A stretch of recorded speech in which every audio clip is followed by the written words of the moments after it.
Trenquem amb l'homofòbia. L'última història va passar l'altre dia quan anàvem amb la meva cosina Èlia i el seu pare Ot a comprar a la botiga que havien obert feia 2 setmanes.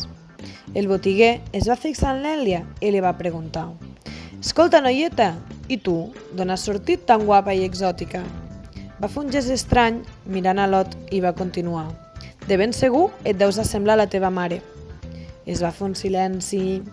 Vaig veure la cara de l'Èlia.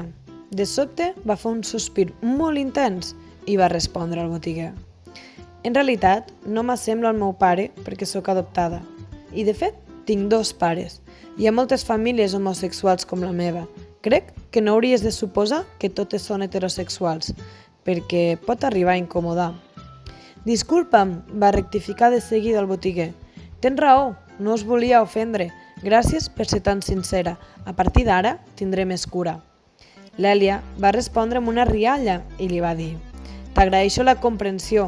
És agradable poder trobar solucions així de gust». I, dirigint-se al seu pare, va dir: «I doncs, papa i Roní, què fem avui per sopar?» L'Ot va mirar l'Èlia amb un somriure d'orella a orella. Es sentia orgullós de la fortalesa que tenia la seva filla per afrontar aquestes situacions. Amb l'emoció del moment, ens va proposar fer una nit de pel·lis LGTBIQ i una pizza. Vam acceptar amb molta il·lusió. Fins aviat ens vam acomiadar les 3 al botiguer. Sabíem que en aquella botiga sempre ens atendrien amb carinyo i confiança.